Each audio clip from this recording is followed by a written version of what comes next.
to a defense. Ultimately, he can't take the stand and say something different, or else he's going to be impeached with the statements that he just made. I think realistically, Erica, this is a very, very challenging set of facts for the senator to explain away. I mean, you mentioned you didn't talk about the gold bars. Of course, he didn't talk about the Google searches that he made about what to do with the gold bars. But I think the bigger fault line is going to be a trial is really, him trying to distance himself from official actions taken on behalf of the Egyptian government.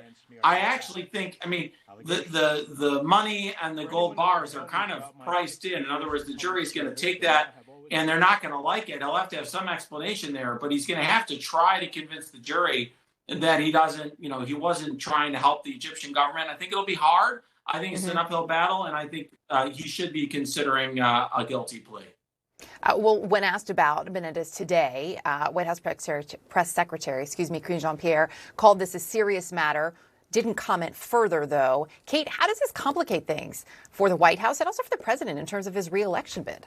Well, I'm not sure that it complicates things for his reelection bid, because I think actually what you're seeing here is the stark difference between the way Republicans have responded to criminal charges against Donald Trump and the way you're seeing Democrats respond here, which is to say, some to call in his resignation, some to say the process should play out. The senator's entitled to full treatment from the justice system. So I think that what this is actually doing is putting on display the difference between kind of Republicans who are quick to cry weaponization of the justice system and to deny that anything Donald Trump has done is anything but perfect, and Democrats who when faced with serious allegation like this take it seriously and say so. So I don't think there's going to be a complication for the president's reelect here. Also, remember, Senator Menendez is not a national name. Certainly, he holds an important position in the Senate, but he's not somebody who's a household name across the country. This is not the kind of thing that's going to be all-consuming from a narrative and communications perspective. Scott, when we look at this, as Kate brought up, this idea that many Republicans have and been sounding this steady drumbeat of a weaponization of the Justice Department, do these new charges undercut that argument?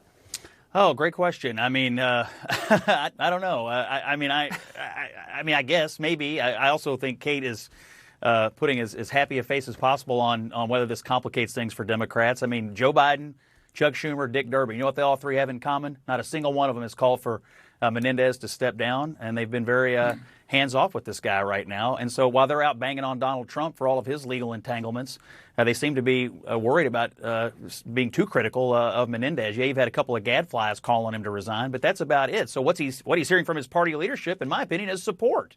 And so we'll see how it turns out. Menendez's lived experience is you can get accused of corruption, you can get a hung jury, and you get reelected to the United States Senate. And we obviously live in a post-shame society.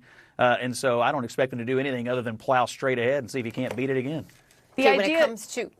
Sorry. Go ahead, Kate. No, I was just going to say the idea that we would compare the essentially the crimes that we've seen from Donald Trump over the last 2-3 years, which we've seen on full display, to these allegations, which, again, are serious. And Democrats have said they're serious. The idea that we would compare those two things as if they are comparable in terms of public evidence that we've seen to date, that doesn't quite pass the smell test. But I do think, again, that what you're seeing is the difference between the way Republicans react, which is in a very sort of protect the team and willing to go to bat for any transgression that Donald Trump has committed, versus the way Democrats are reacting, which is to say, let the justice system do its job.